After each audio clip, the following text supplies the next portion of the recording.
definitely cold feeling, but I gotta get my shirt dry. Mm-hmm.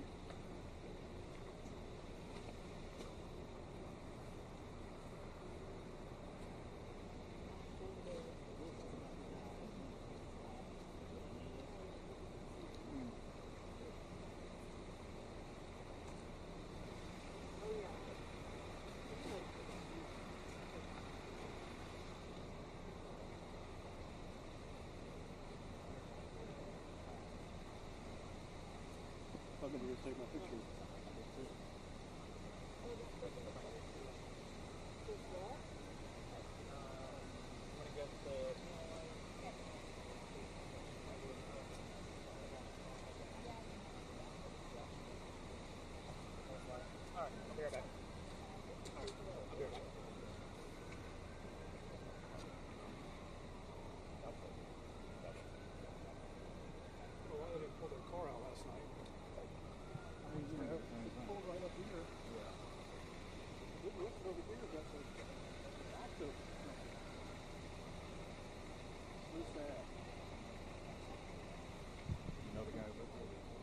I do not, no. I live on the other side of the creek and up down Christmas Walk. I'm up high and You're out of the floodway. You don't have any floodway. no, I'm totally out of the floodway. I tried to come down on that side of Bowl Road, but this morning at 7:30 a tree fell and took out the power lines. So our power went out, and so it stopped raining. So I said, okay, I'm gonna drive around and look. This is Are your houses okay? all right. Have a safe day. Hey, you too.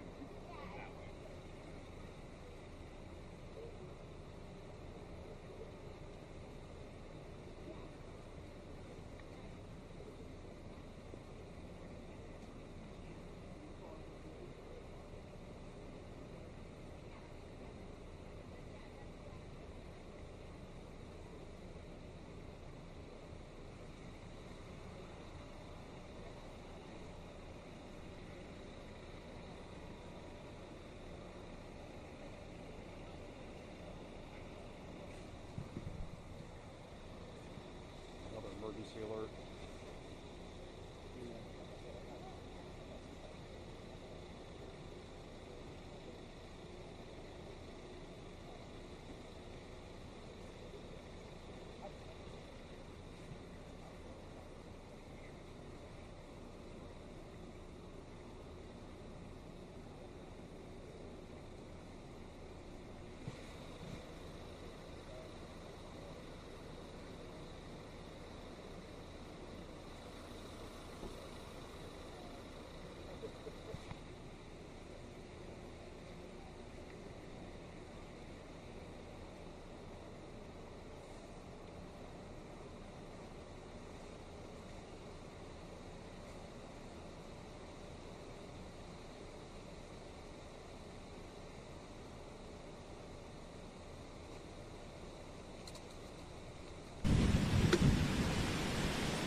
Okay, just okay. With me in it?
go racing next week?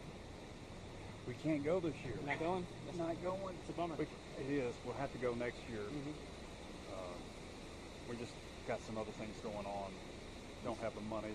Yeah, this will be kind of a down one. And this one, you said they kind of follow it, right? Oh, yeah. The Hang on. I think they're going to take us.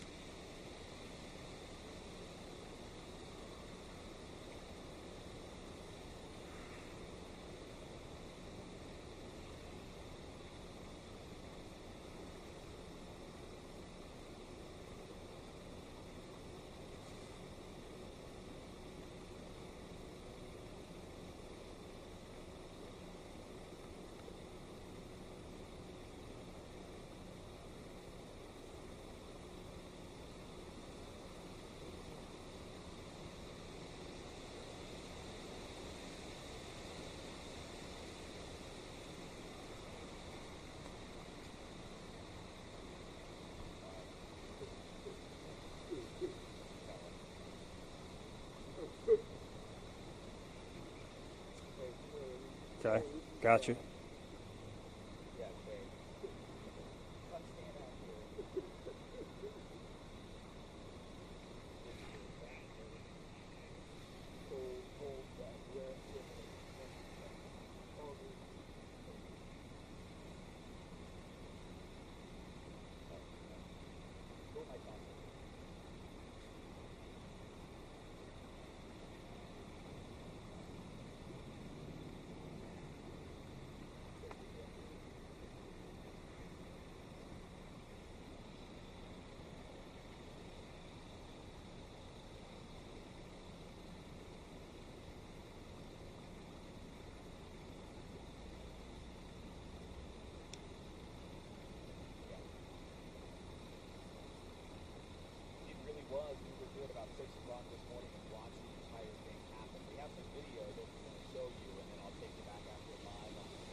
I hear you. Yeah. All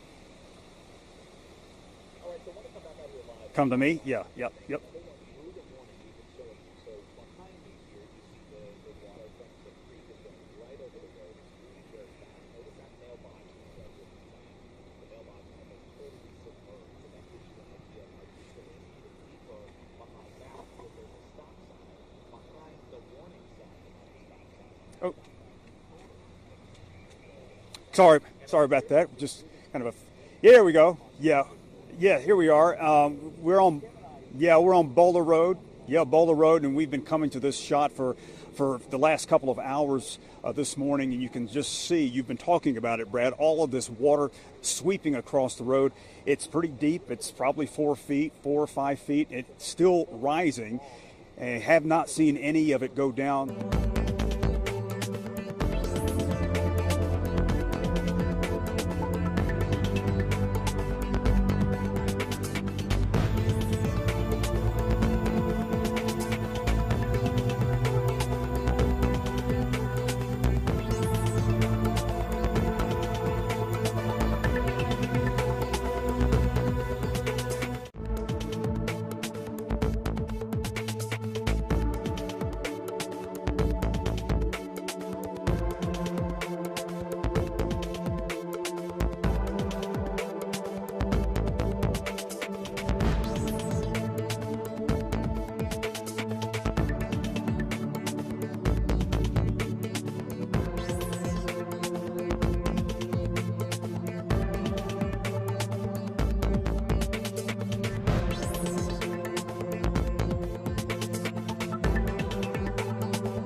Okay.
Yeah.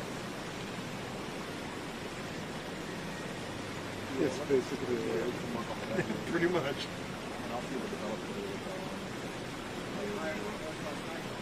Do what?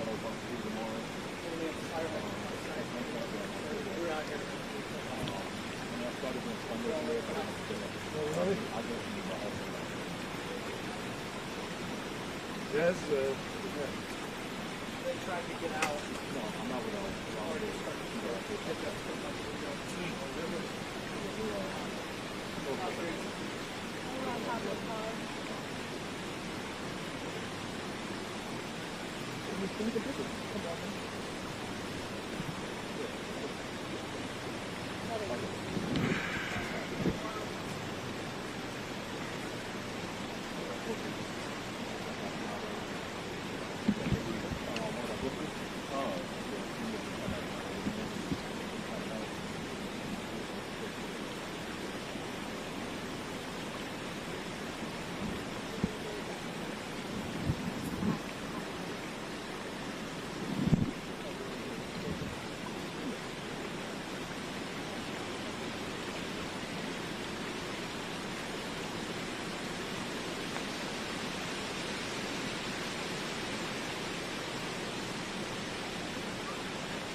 non-Muslim vote.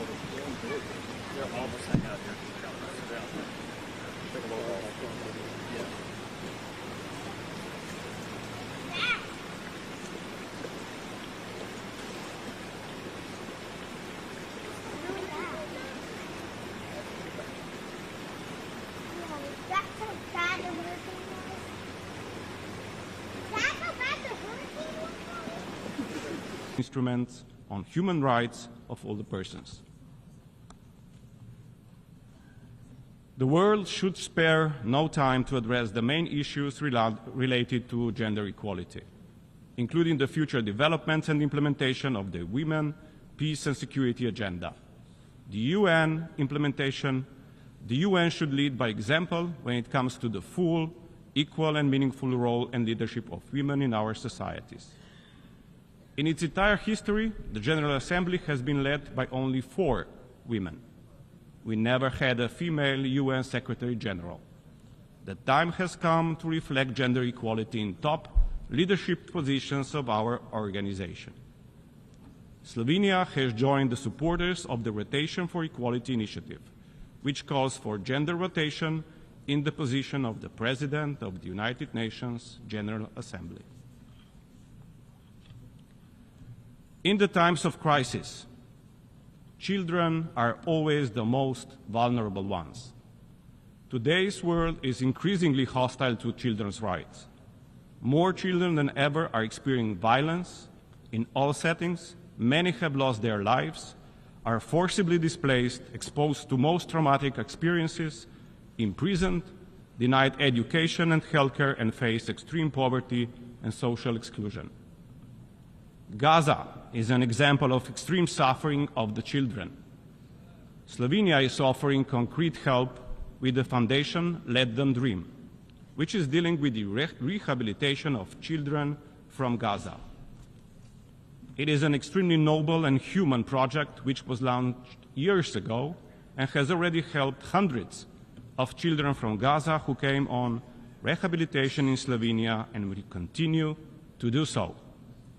Sadly, some of these kids were now already the victims of recent aggression on Gaza. Let me finish with the story of the 2 young girls from Palestine.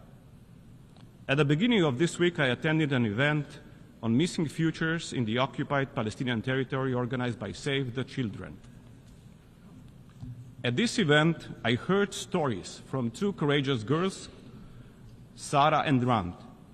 They spoke about their challenges in life, they spoke about their feelings, they spoke about their plans for the future. And despite all of the destruction, dehumanization and fear, there was no anger nor hate in their stories. They just had this enormous wish to live a normal, decent life. They just had this enormous wish to be able to educate and study in order to be able to contribute back to their community.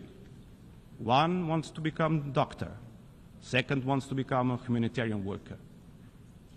Today, I fulfill my promise to them and I bring their story to the General Assembly. Only with our united call for peace and against war, we could make sure that Sarah and Rand and all the other children of Palestine and the world are not among the thousands missing futures of children under occupation. I want to say this out loud and clear to the Israeli government. Stop the bloodshed. Stop the suffering. Bring the hostages home and end the occupation.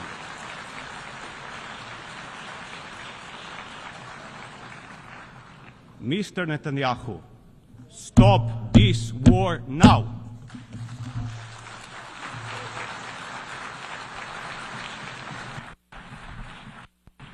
On behalf of the Assembly, I wish to thank the President of the Republic of Slovenia.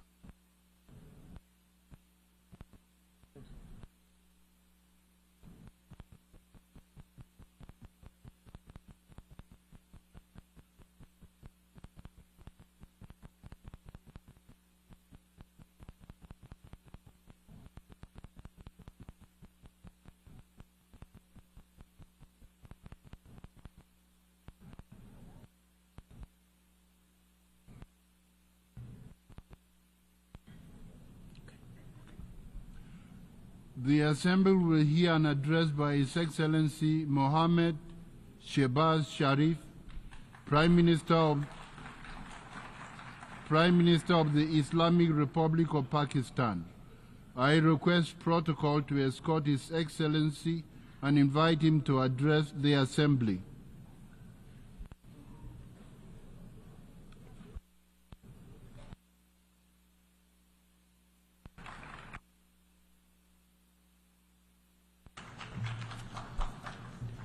Bismillahir Rahmanir Rahim.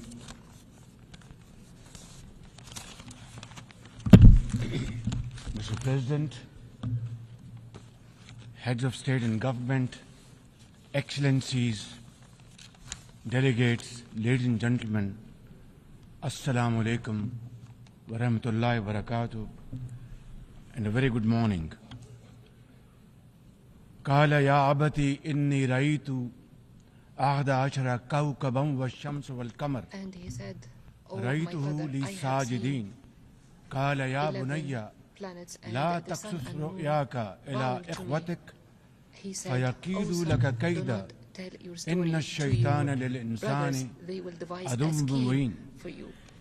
The Sadaqallahu devil Mawlana al-Azim. is the enemy Mr. of President, humans. it's a matter of great honor for me to address the United Nations General Assembly for the second time as the Prime Minister of a country that has always been a proactive member of the UN Assembly.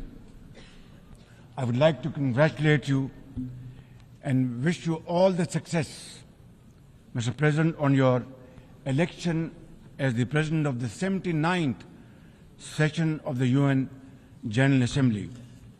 I would also like to appreciate the efforts of Ambassador Dennis Francis for his skillful stewardship of the 78th session of the UNGA.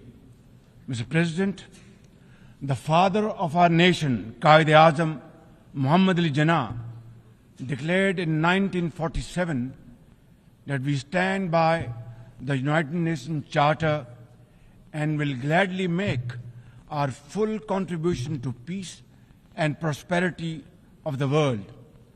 Pakistan has stood by this commitment unwaveringly. Today, we are facing most daunting challenges to the world order. Israel's genocidal war in Gaza, a dangerous conflict in Ukraine, destructive conflicts across Africa and Asia, rising geopolitical tensions, resurging terrorism, galloping poverty, stifling debt, and the mounting impact of climate change, we feel the chill of a new world order. In response to these challenges, our Secretary General Antonio Guterres called for the Summit of the Future.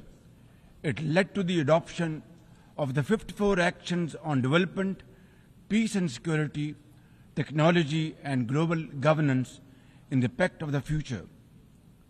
Mr. President, today I stand before you to express the searing pain and anguish of the people of Pakistan at the plight of the people of Gaza.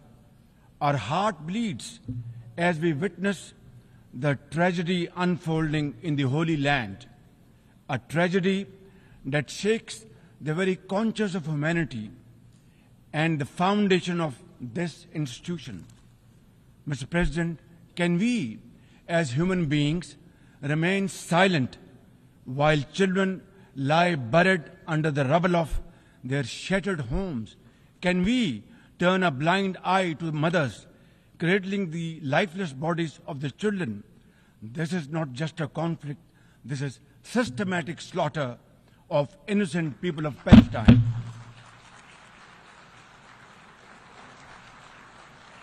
Ladies and gentlemen, an assault on the very essence of human life and dignity.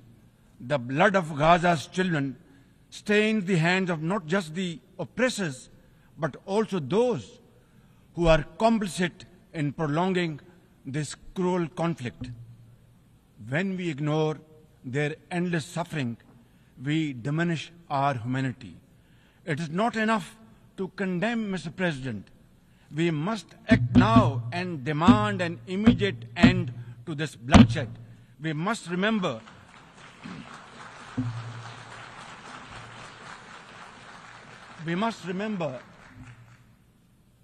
that the blood and sacrifice of the innocent Palestinians will never go waste.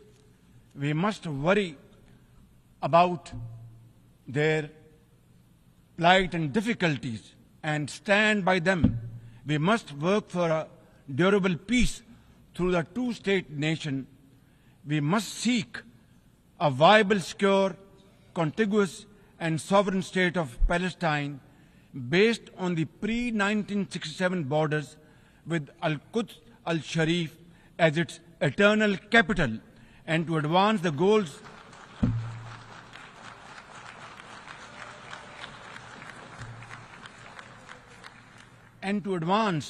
these goals, Palestine must also be immediately admitted as a full member of the United Nations.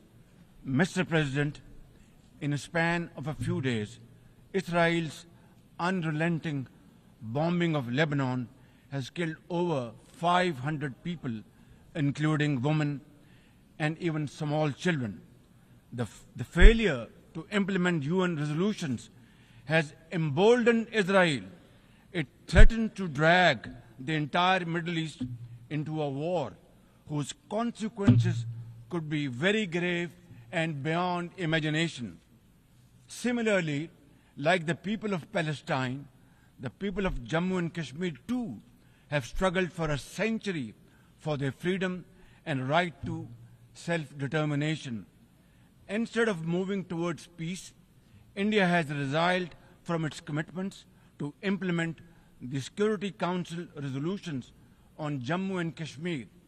These resolutions mandate a plebiscite to enable the people of Jammu and Kashmir to exercise their fundamental right to self-determination. Ladies and gentlemen, since the 5th of August 2019, India has initiated unilateral illegal steps to impose what its leaders ominously call a final solution for Jammu and Kashmir. Day in and day out, 900,000 Indian troops terrorize the people of occupied Jammu and Kashmir with draconian measures including prolonged curfews, extrajudicial killings, and the abduction of thousands of young Kashmiris. At the same time, in a classic settler colonial project, India is seizing Kashmiri lands and properties and settling outsiders into occupied Jammu and Kashmir in their nefarious design to transform the Muslim majority into a minority. This hackneyed tactic is employed by all occupying powers, but it has always failed. In Jammu and Kashmir too, it shall fail by the grace of God. Ladies and gentlemen, the Kashmiri people are resolute in rejection of the false Indian identity. The New Delhi seeks to impose upon them very, very severe conditions, and atrocities are being committed every hour. India's policy of brutal coercion and oppression in occupied Kashmir has ensured that Burhan Wani's legacy continues to inspire the struggle and sacrifices of millions of Kashmiris. Inspired by the legitimacy of their epic struggle, they remain defiant. Their heart-wrenching stories remind us that behind every statistic lies a human life, a dream deferred, and a hope shattered. Even more worryingly, it is engaged in massive expansion of its military capabilities, which are essentially deployed against Pakistan. Its war doctrines envisage a surprise attack, and a limited war under the nuclear overhang. Thoughtlessly, India has spurned Pakistan's proposals for a mutual strategic restraint regime. Its leadership has often threatened to cross the line of control and take over Azad Kashmir. Ladies and gentlemen, Mr. President, let me state in no uncertain terms that Pakistan will respond most decisively to any Indian aggression. Therefore, to secure durable peace, India must reverse the unilateral and illegal measures it has taken since 5th of August 2019 and enter into a dialogue for a peaceful resolution of the Jammu and Kashmir dispute in accordance with the UN security resolutions and the wishes of the Kashmiri people. Mr. President, remember, illegal occupation creates a fresh hell every day in the killing fields of Palestine and in the pristine valleys of occupied Jammu and Kashmir.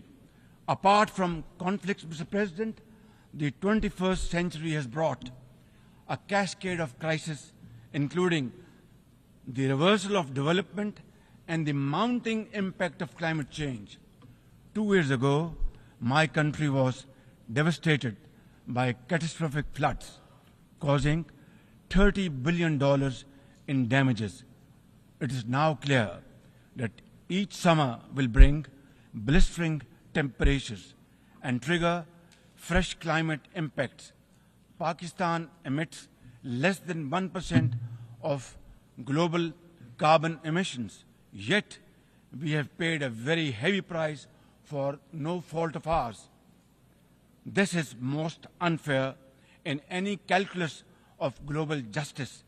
We must uphold the axiom, the polluter must pay.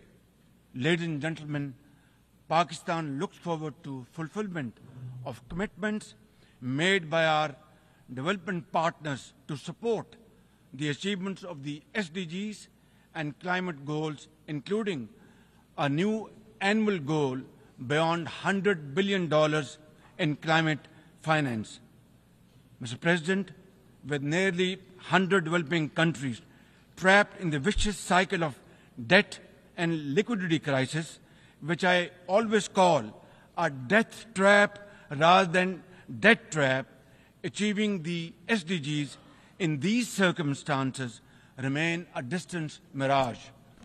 The international financial architecture, which the Secretary General has described as morally bankrupt, and the world trade and technology regimes must be reformed and aligned to promote development and global equity.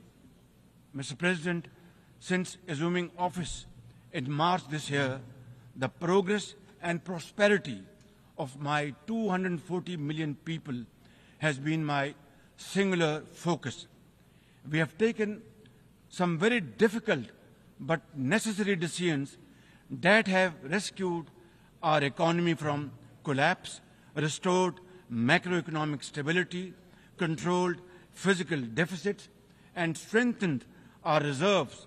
As a result, inflation has come down to a single digit by the grace of God, and the prospects for economic growth has revived.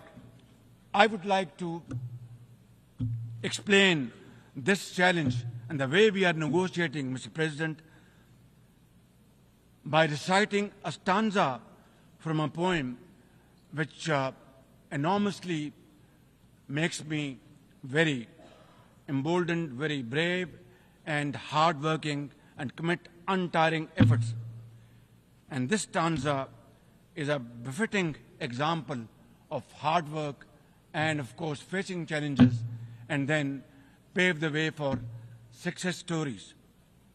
And stanza is, when things go wrong, as they sometimes will, when things go wrong, as they sometimes will, when the road you are trudging is all uphill, when things go wrong, as they sometimes will, when the road you are trudging seems all uphill when the credits are low and debts are high.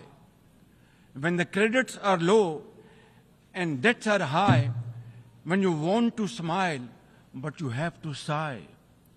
When you want to smile, you have to sigh. When care, read health.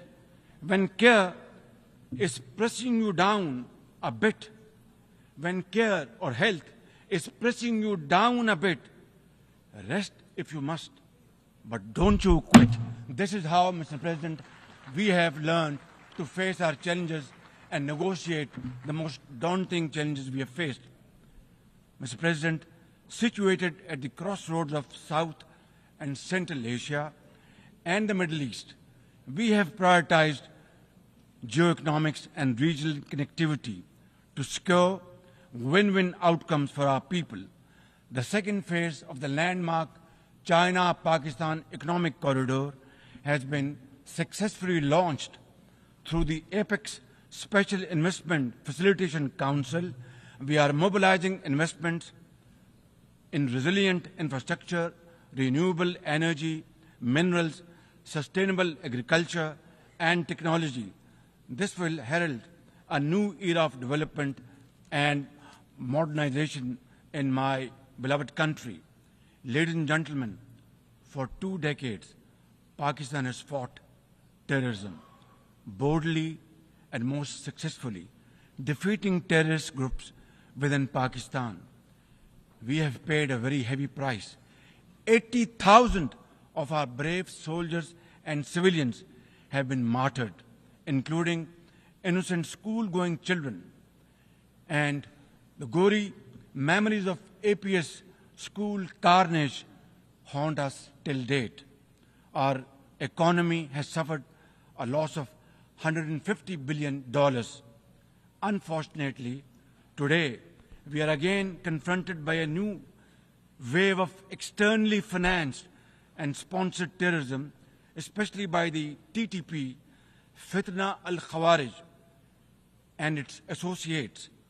Ladies and gentlemen, make no mistake, inshallah, by the grace of God, we are determined to eliminate this threat as well through our comprehensive national effort by the name of Azm-e-Istehkam, meaning resolve to promote peace and stability. And we will work collectively with the international community to combat all forms of terrorism and reform the global counterterrorism architecture. Mr. President, Pakistan seeks the earliest possible normalization of the situation in Afghanistan. We join the UN's appeal for $3 billion in humanitarian assistance to the millions of suffering Afghan brothers and sisters. At the same time, we endorse and share the international expectations that the Afghan interim government would respect human rights, including the rights of women and girls, and promote political inclusion. In particular, the interim government must take effective action to neutralize all terrorist groups within Afghanistan, especially those responsible for cross-border terrorism against neighboring countries. These include ISIL-K, Daesh, the Al-Qaeda associated TTP, Fitna al-Khawarij, Majid Brigade, the BLA, and other terrorist groups which unfortunately are seen on Afghan territory.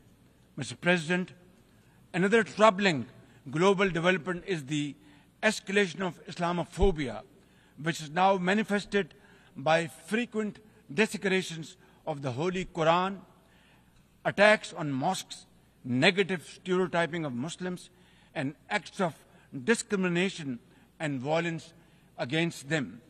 The most alarming manifestation of Islamophobia is the Hindu supremacist agenda in India. It aggressively seeks the subjugation of 200 million Muslims and the obliteration of India's Islamic heritage.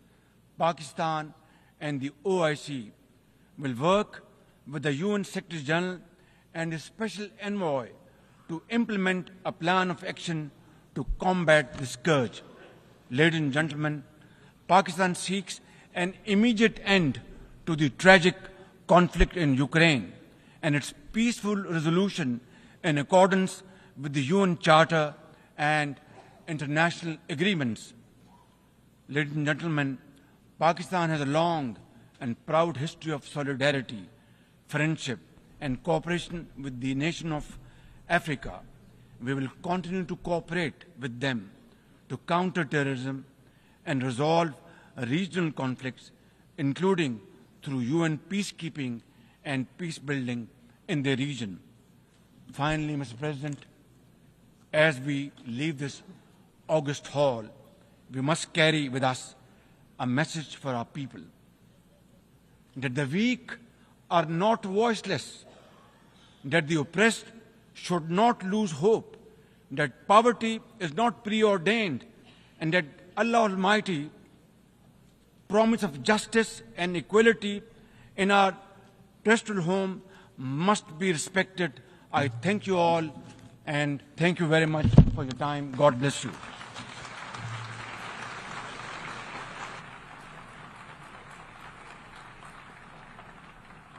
On behalf of the Assembly, I wish to thank the Prime Minister of the Islamic Republic of Pakistan.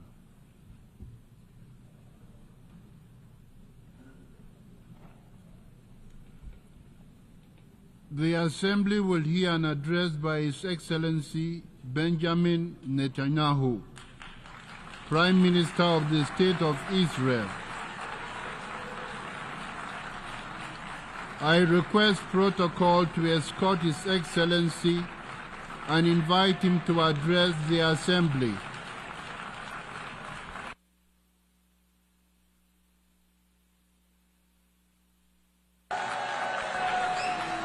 Order, please. Ladies and gentlemen, order.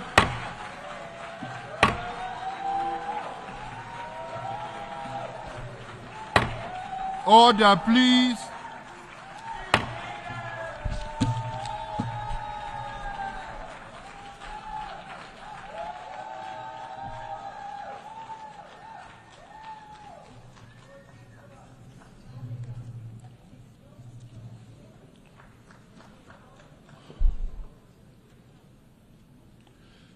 Mr. President, ladies and gentlemen, I didn't intend to come here this year. My country is at war, fighting for its life. But after I heard the lies and slanders leveled at my country by many of the speakers at this podium, I decided to come here and set the record straight.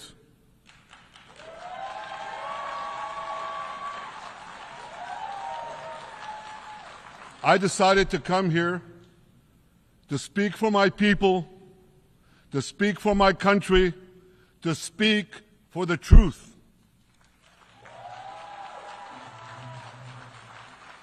And here's the truth. Israel seeks peace. Israel yearns for peace. Israel has made peace and will make peace again.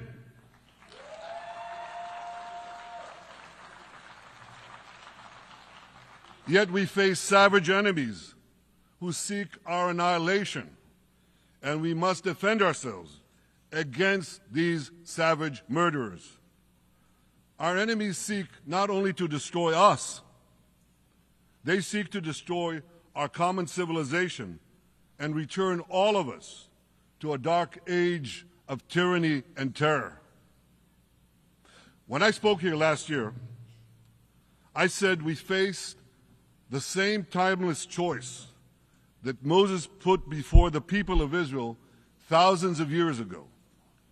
As we were about to enter the Promised Land, Moses told us that our actions will determine whether we bequeath to future generations a blessing or a curse.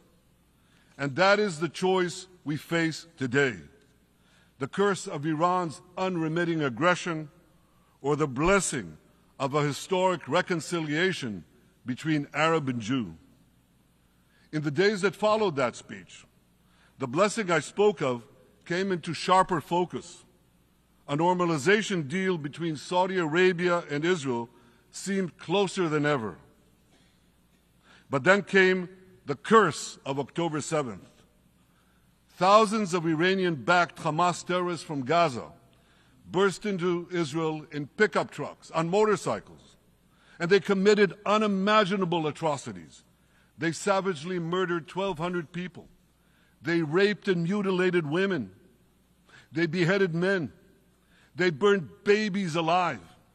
They burnt entire families alive, babies, children, parents, grandparents, in scenes reminiscent of the Nazi Holocaust. Hamas kidnapped 251 people from dozens of different countries, dragging them into the dungeons of Gaza. Israel has brought home 154 of these hostages, including 117 who returned alive. I want to assure you, we will not rest until the remaining hostages are brought home too. And some of their family members are here with us today. I ask you to stand up.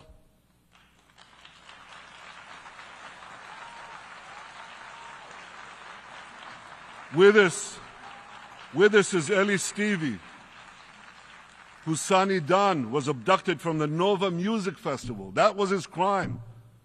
A music festival. And these murderous monsters took him. Kobe Smirno, whose son Jonathan was murdered, and his corpse was taken into the dungeons, into the terror tunnels of Gaza. A corpse held hostage. Salim al-Atrash, whose brother Muhammad, a brave Arab-Israeli soldier, was murdered. His body too was taken to Gaza. And so was the body of Ifat Hyman's daughter Inbar, who was brutally murdered at that same music festival. With us is Sharon Sharabi, whose brother Yossi was murdered, and who prays for his older brother Eli, who is still held hostage in Gaza. And with us too is Izhar Lifsich from Kibbutz Nir Oz, a kibbutz that was wiped out by the terrorists. Thankfully, we achieved the release of his mother Yocheved, but his father Oded is still languishing in an underground terrorist hell of Hamas. I again promise you, we will return your loved ones home. We will not spare that effort until this holy mission is accomplished.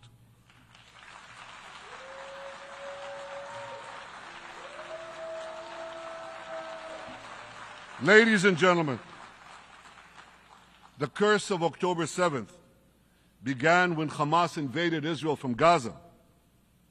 But it didn't end there. Israel was soon forced to defend itself on 6 more war fronts organized by Iran. On October 8th, Hezbollah attacked us from Lebanon. Since then, they fired over 8,000 rockets at our towns and cities, at our civilians, at our children. 2 weeks later, the Iran-backed Houthis in Yemen launched drones and missiles at Israel, the first of 250 such attacks, including one yesterday aimed at Tel Aviv. Iran's Shiite militias in Syria and Iraq have targeted Israel dozens of times over the past year as well. Fueled by Iran, Palestinian terrorists in Judea and Samaria perpetrated scores of attacks there and throughout Israel. And last April, for the first time ever, Iran directly attacked Israel from its own territory, firing 300 drones, cruise missiles, and ballistic missiles at us.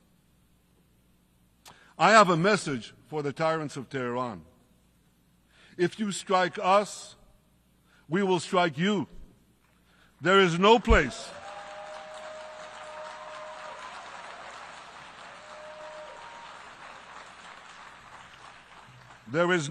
in Iran that the long arm of Israel cannot reach, and that's true of the entire Middle East. Far from being lambs led to the slaughter, Israel's soldiers have fought back with incredible courage and with heroic sacrifice. And I have another message for this assembly and for the world outside this hall. We are winning.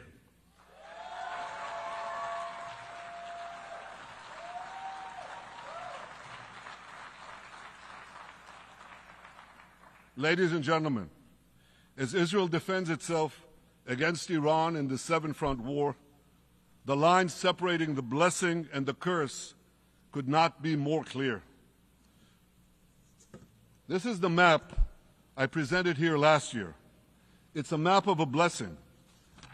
It shows Israel and its Arab partners forming a land bridge connecting Asia and Europe between the Indian Ocean and the Mediterranean Sea. Across this bridge, we will lay rail lines, energy pipelines, fiber optic cables, and this will serve the betterment of 2 billion people. Now look at this second map. It's a map. Look at the second map. It's a map of a curse. It's a map of an arc of terror that Iran has created and imposed from the Indian Ocean to the Mediterranean.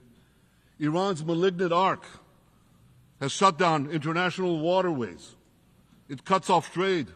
It destroys millions, destroys nations from within, and inflicts misery on millions. On the one hand,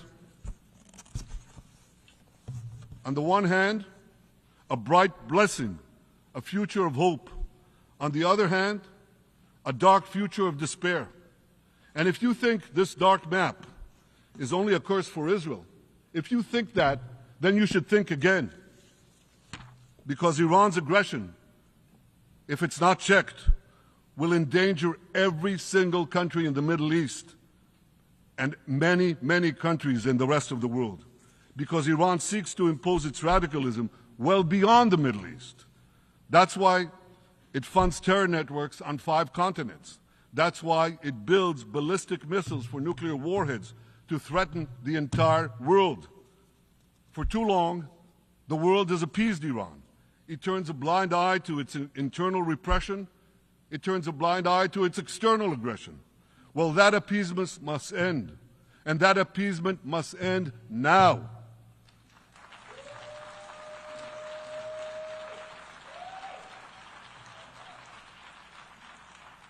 Nations of the world should support the brave people of Iran who want to rid themselves of this evil regime. Responsible governments should not only support Israel in rolling back Iran's aggression, they should join Israel. They should join Israel in stopping Iran's nuclear weapons program. In this body, in the Security Council, we're going to have a deliberation in a few months. And I call on the Security Council to snap back UN Security Council sanctions against Iran, because we must all do everything in our power to ensure that Iran never gets nuclear weapons.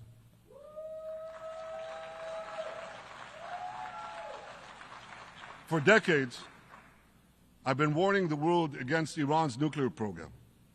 Our actions delayed this program by perhaps a decade. But we haven't stopped it. We've delayed it, but we haven't stopped it.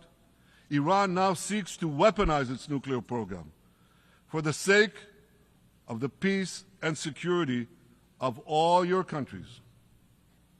For the sake of the peace and security of the entire world, we must not let that happen. And I assure you, Israel will do everything in its power to make sure it doesn't happen.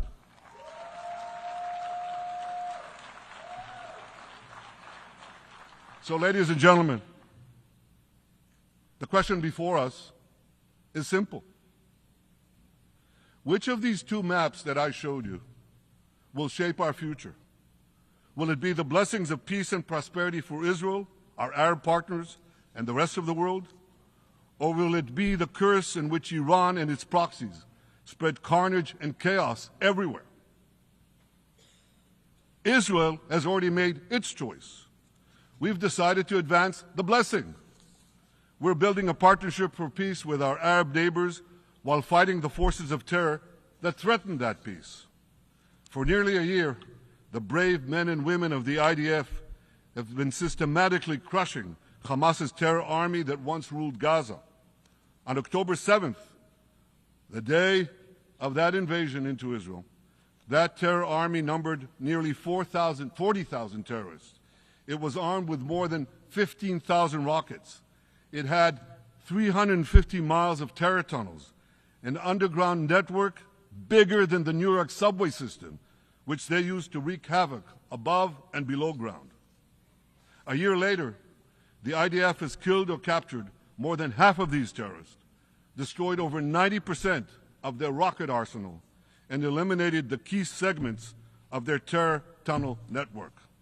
In major military operations,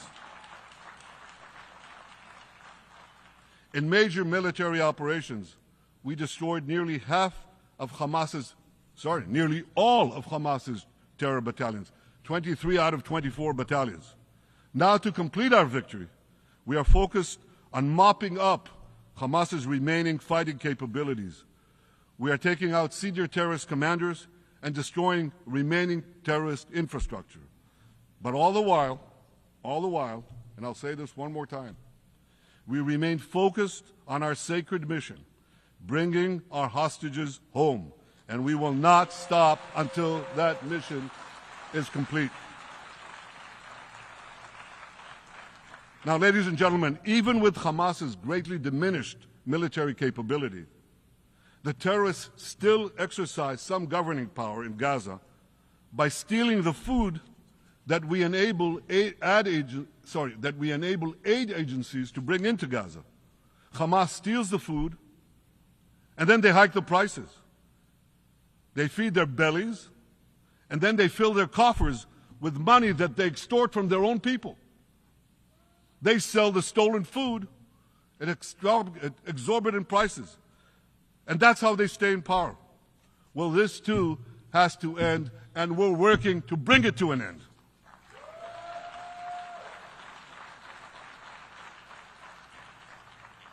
And the reason is simple. Because if Hamas stays in power, it will regroup, rearm, and attack Israel again and again and again, as it is vowed to do. So Hamas has got to go.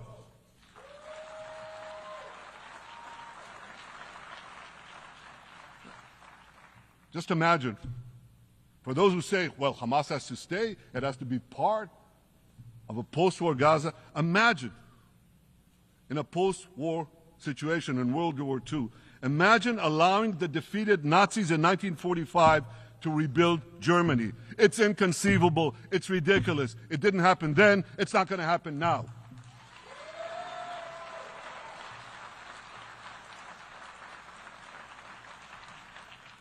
This is why Israel will reject any role for Hamas in a post-war Gaza.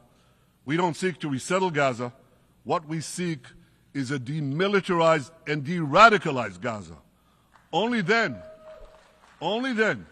can we ensure that this round of fighting will be the last round of fighting. We are ready to work with regional and other partners to support a local civilian administration in Gaza committed to peaceful coexistence.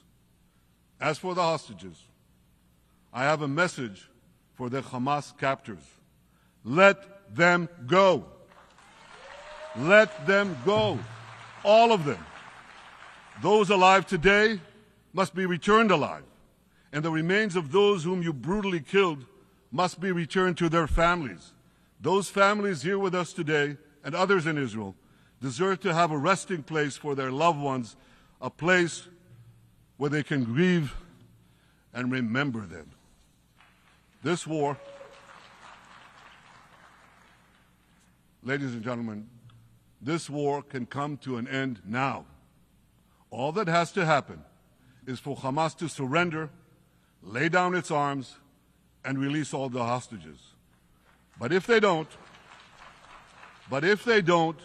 we will fight until we achieve victory, total victory. There is no substitute for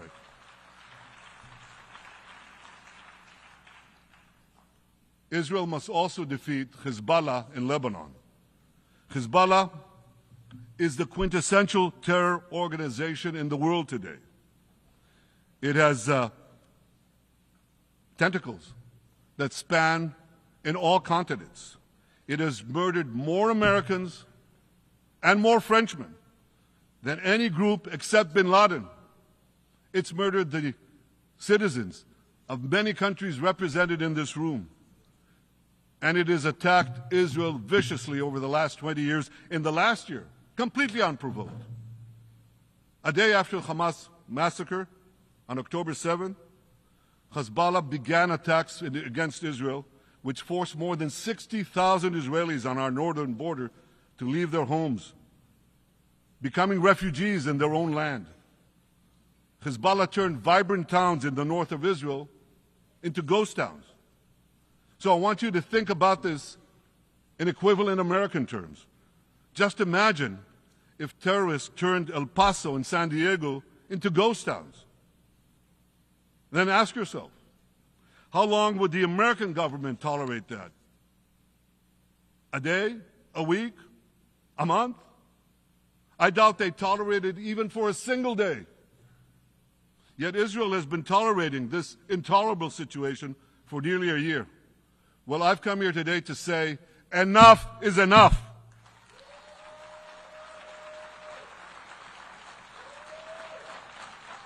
We won't rest until our citizens can return safely to their homes.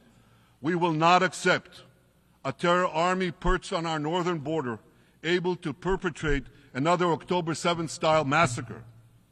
For 18 years, Hezbollah brazenly refused to implement UN Security Council Resolution 1701, which requires it to move its forces away from our borders.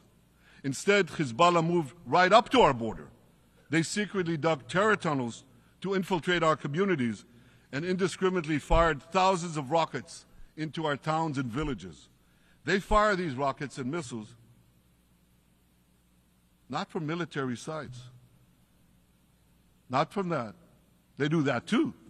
But they fired those rockets and missiles after they placed them in schools, in hospitals, in apartment buildings, and in the private homes of the citizens of Lebanon. They endanger their own people. They put a missile in every kitchen, a rocket in every garage. I said to the people of Lebanon this week, get out of the death trap that Hezbollah has put you in. Don't let Nasrallah drag Lebanon into the abyss. We're not at war with you. We're at war with Hezbollah, which has hijacked your country and threatens to destroy ours. As long as Hezbollah chooses the path of war, Israel has no choice, and Israel has every right to remove this threat and return our citizens to their homes safely. And that's exactly what we're doing.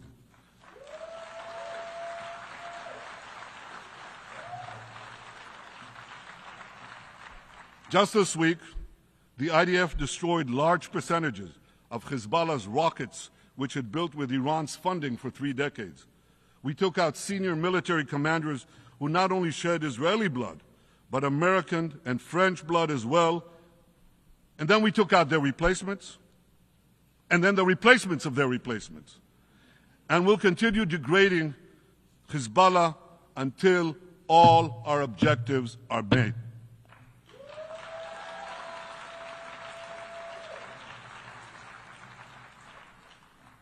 Ladies and gentlemen, we're committed to removing the curse of terrorism that threatens all civilized societies. But to truly realize the blessing of a new Middle East, we must continue the path we paved with the Abraham Accords 4 years ago. Above all, this means achieving a historic peace agreement between Israel and Saudi Arabia.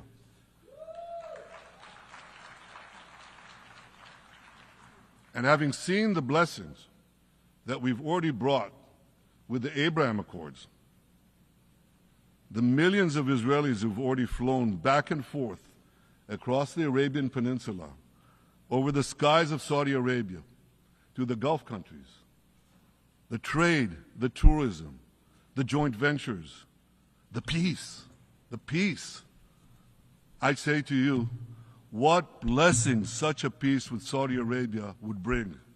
It would be a boon to the security and economy of our two countries. It would boost trade and tourism across the region. It would help transform the Middle East into a global juggernaut. Our two countries could cooperate on energy, water, agriculture, artificial intelligence, and many, many other fields. Such a peace, I'm sure, would be a true pivot of history. It would usher in a historic reconciliation between the Arab world and Israel, between Islam and Judaism, between Mecca and Jerusalem. While Israel is committed to achieving such a peace, Iran and its terror proxies are committed to scuttling it. That's why one of the best ways to foil Iran's nefarious designs is to achieve the peace. Such a peace would be the foundation for an even broader Abrahamic alliance. And that alliance would include the United States, Israel's current Arab peace partners, Saudi Arabia, and others who choose the blessing of peace. It would advance security and prosperity across the Middle East and bring enormous benefits to the rest of the world. With American support and leadership, I believe this vision can materialize, and much sooner than people think. And as the Prime Minister of Israel, I will do everything in my power to make it happen. This is an opportunity that we and the world should not let go by.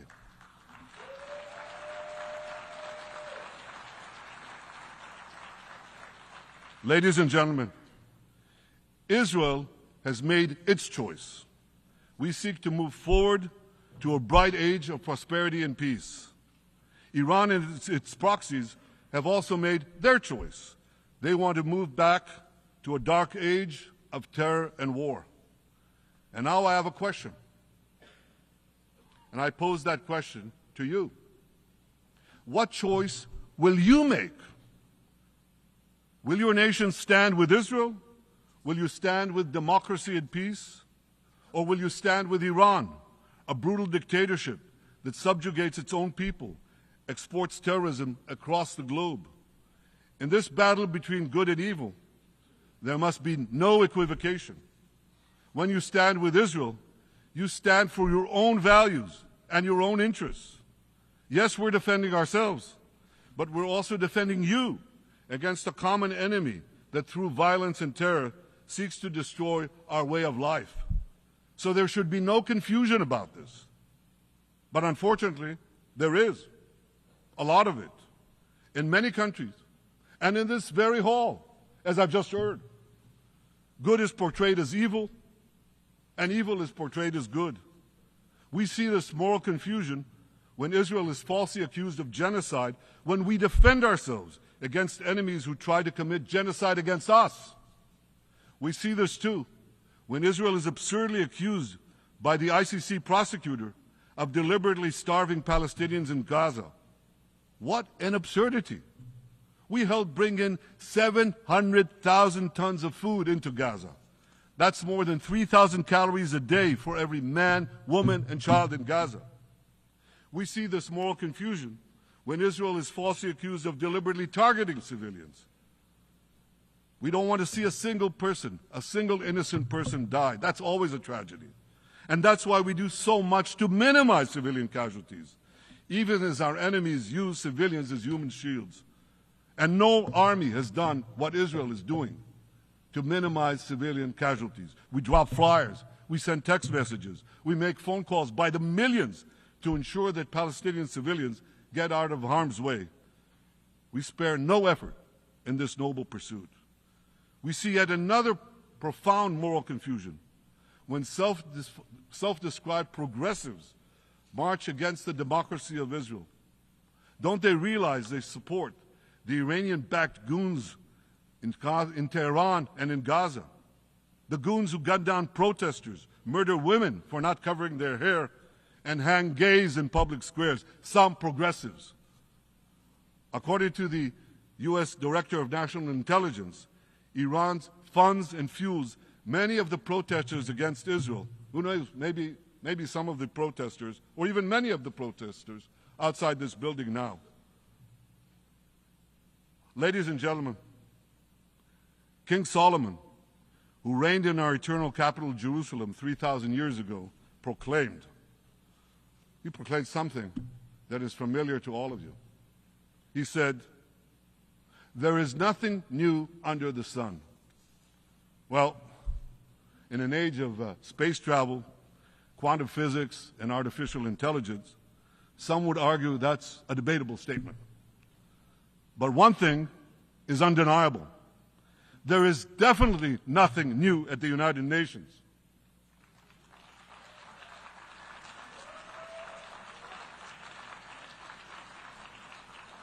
Take it from me. I first spoke from this podium as Israel's ambassador to the UN in 1984. That's exactly 40 years ago.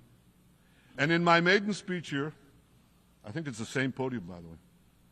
In my maiden speech here, I spoke against a proposal to expel Israel from this body. 4 decades later, I find myself defending Israel against that same preposterous proposal. And who's leading the charge this time? Not Hamas, but Abbas, Palestinian Authority President Mahmoud Abbas. This is the man who claims he wants peace with Israel. Yet he still refuses to condemn the horrific massacre of October 7th. He's still paying hundreds of millions to terrorists who murder Israelis and Americans.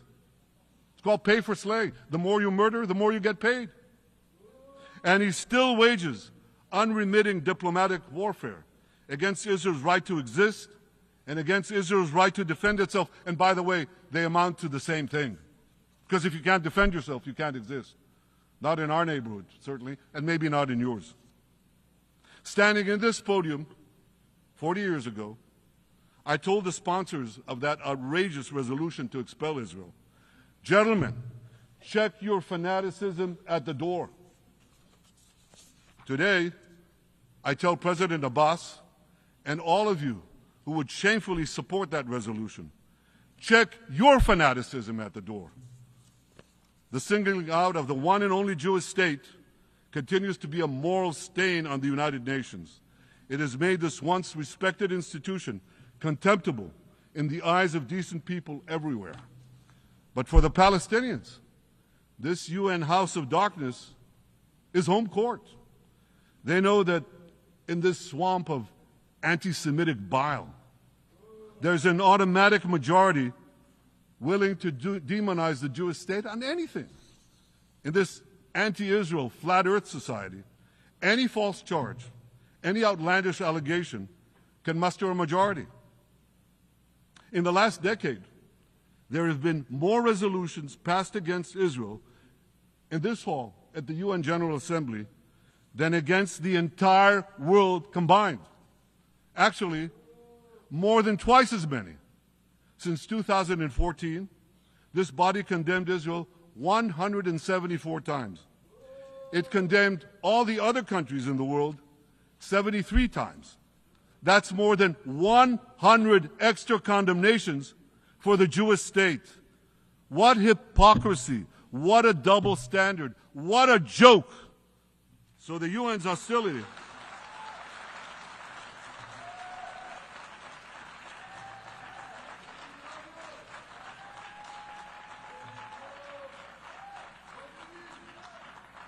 So all the speeches you heard today, all the hostility directed at Israel this year, it's not about Gaza. It's about Israel. It's always been about Israel's very existence. And I say to you, until the Jewish state is treated like other nations, until this anti-Semitic swamp is drained, the UN will be viewed by fair-minded people everywhere as nothing more than a contemptuous farce. Now, given the anti-Semitism at the UN, it should surprise no one that the prosecutor at the ICC, one of the UN's affiliated organs, is considering issuing arrest warrants against me and Israel's defense minister, the democratically elected leaders of the democratic state of Israel. The ICC prosecutors rushed to judgment. His refusal to treat Israel with its independent courts, the way other democracies are treated, is hard to explain by anything other than pure anti-Semitism. Ladies and gentlemen, the real war criminals are not in Israel. They're in Iran. They're in Gaza, in Syria, in Lebanon, in Yemen. Those of you who stand with these war criminals, those of you who stand with evil against good, with a curse against the blessing, those of you who do so should be ashamed of yourselves.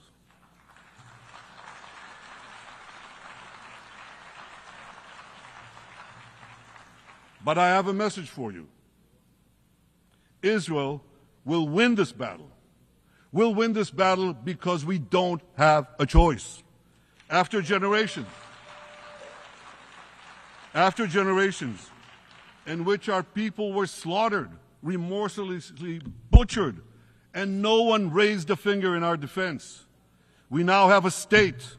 We now have a brave army, an army of incomparable courage, and we are defending ourselves.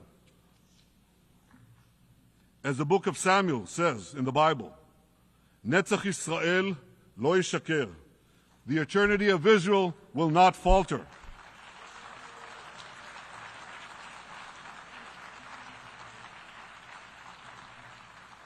In the Jewish people's epic journey from antiquity, in our odyssey through the tempests and upheavals of modern times, that ancient promise has always been kept, and it will hold true for all time. To borrow a great poet's phrase, Israel will not go gently into that good night. We will never need to rage against the dying of the light, because the torch of Israel will forever shine bright.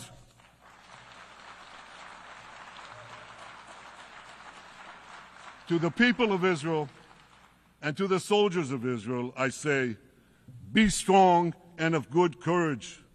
חזקו ואמצו ואל תיראו מפניהם, כי אדוני אלוהיך הוא ההולך עמך, לא ירפך ולא יעזבך. Am Yisrael Chai, the people of Israel live, now, tomorrow, forever. Thank you.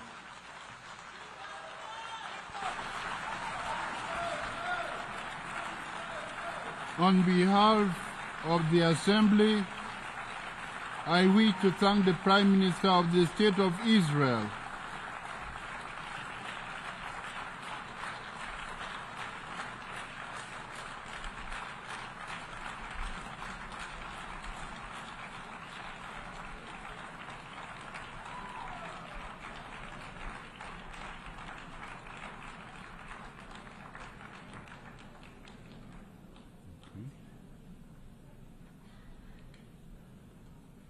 The Assembly will hear an address by Her Excellency Mia Amor Motley, Minister,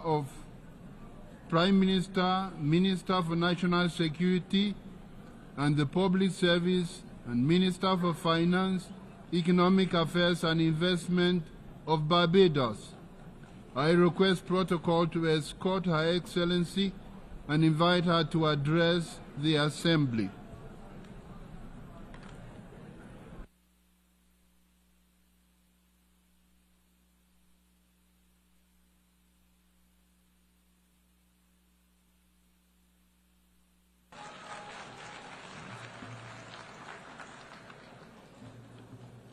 President,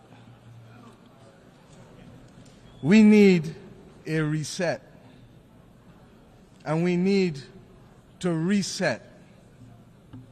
Mr. President, in your absence, I congratulate you on your assumption of this chairmanship of the General Assembly.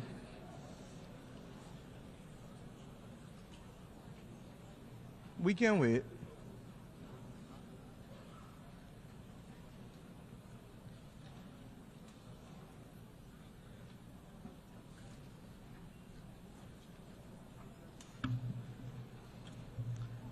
As I said, Mr. President, we need a reset, and we need to reset. Those of us here today representing our brothers and our sisters the world over, have endured 4 years of polycrises. As the children of Mother Earth, we continue to wrestle with the climate crisis. As a human family, we grapple with the legacy of the pandemic. As a digitally connected people, we are now, regrettably, confronted by multiple theaters of war and scenes of horror and famine flowing from that war, armed conflict instead of pursued development. Citizens of every country as well, struggling to contain the rising cost of living and the implications for them and their families on a day-to-day basis. And Mr. Speaker, Mr. President, we are all now threatened by the second but silent pandemic of antimicrobial resistance, together with a growing incidence of death and disability from chronic non-communicable diseases. We cannot afford the distraction of war. If ever there was a time to pause and to reset, it is now. Collectively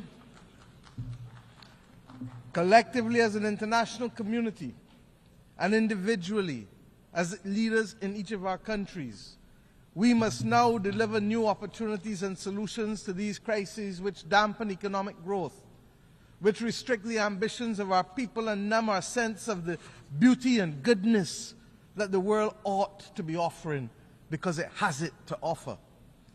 The reset for which I am calling, and indeed all of our citizens are demanding, must see an end to all forms of discrimination.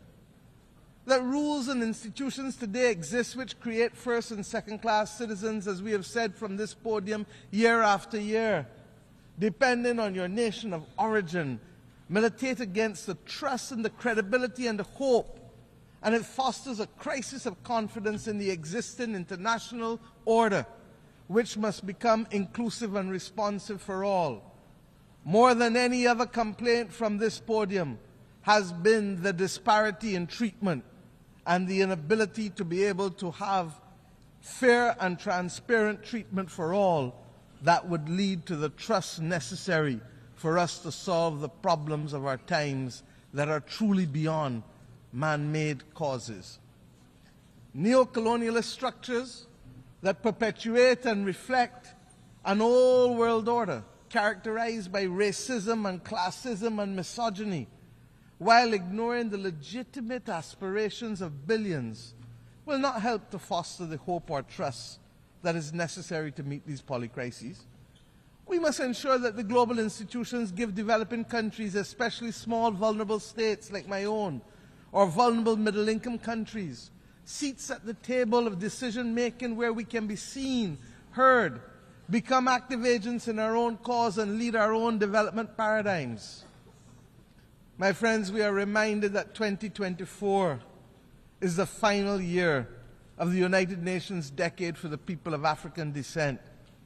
Much has been achieved, but the recognition, the justice, and the development for people of African descent that was promised by this decade has, to say the least, not yet been fully realized. And it is for this reason that the Caribbean community joins the growing chorus, and my own country in particular, for the immediate proclamation of a second decade, to complete the unfinished work and address the matter of reparations for slavery and colonialism.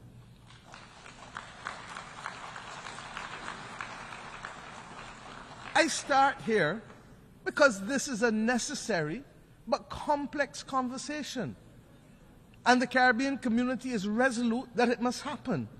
Its resolution lies, and I want to be very clear, its resolution lies in a multi-generational approach, in the same way that the £20 million sterling debt that was incurred by the British government only was repaid in this 21st century, almost 200 years later, so that the notion of unaffordability becomes a non-issue once we recognize that the solution to reparations must be multi-generational and grounded in development. Mr. President, of necessity, the reset must also be characterized by institutional reform, which has to start in the United Nations councils.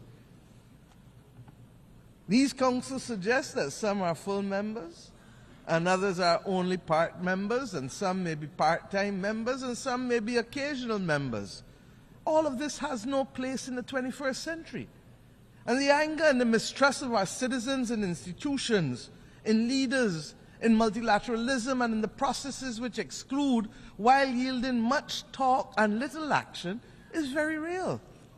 And nowhere is reform and consequentially trust and hope more important to the well-being of billions of people today than in relation to the global financial architecture.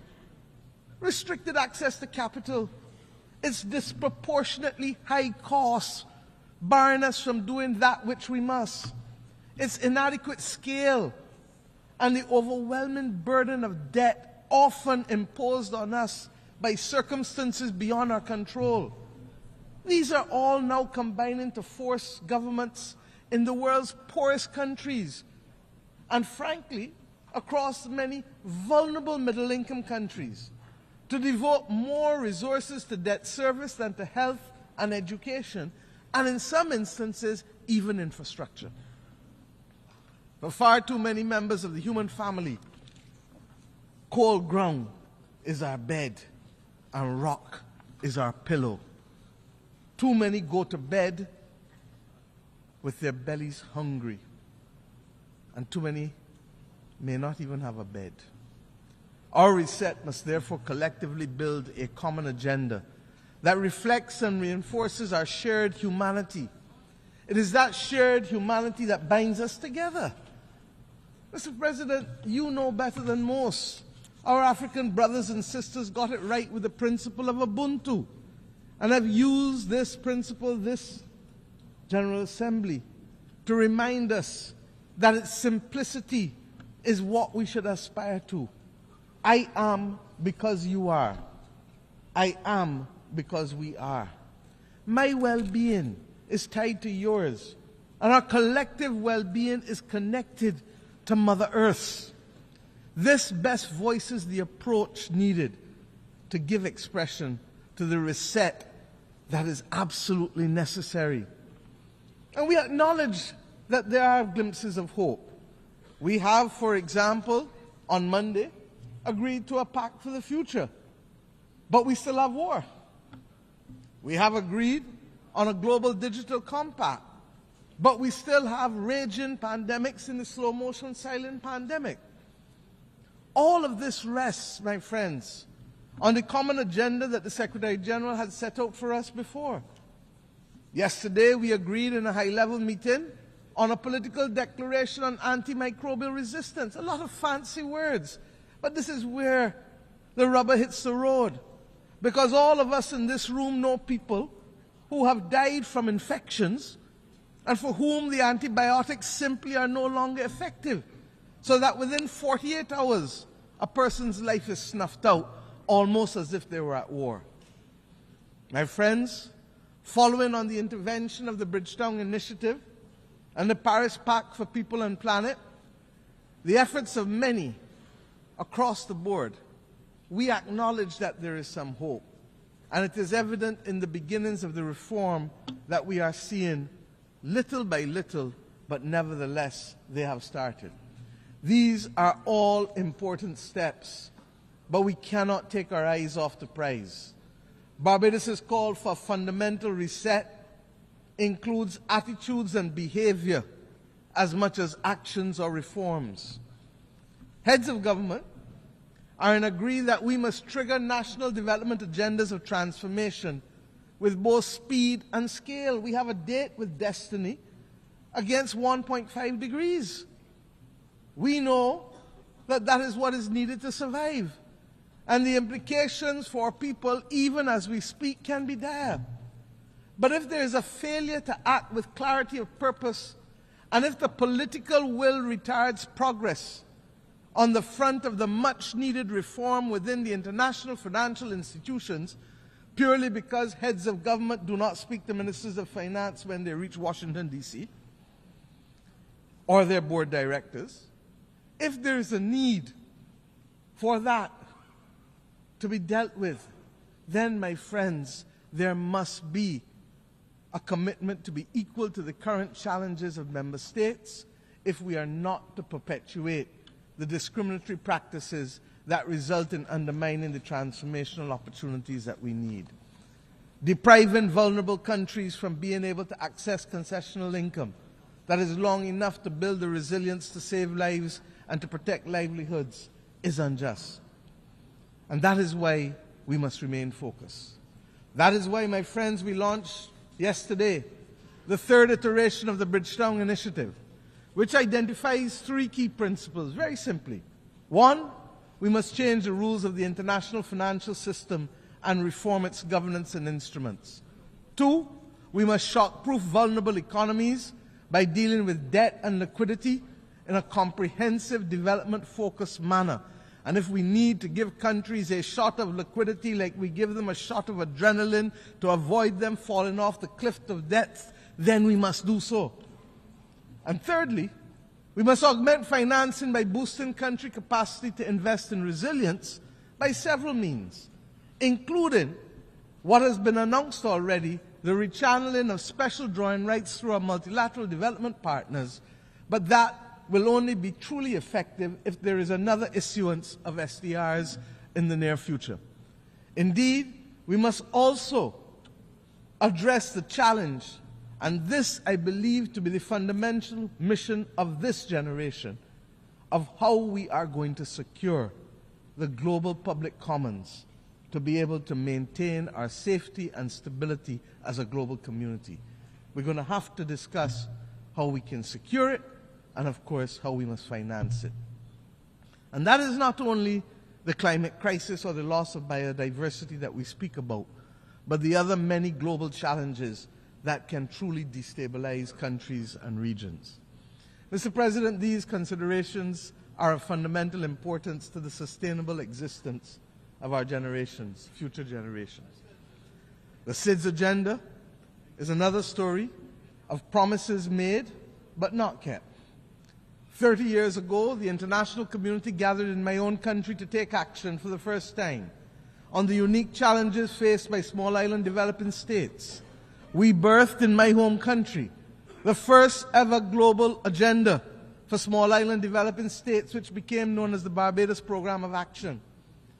I thank Mauritius for its strategy of implementation, Samoa for its pathway.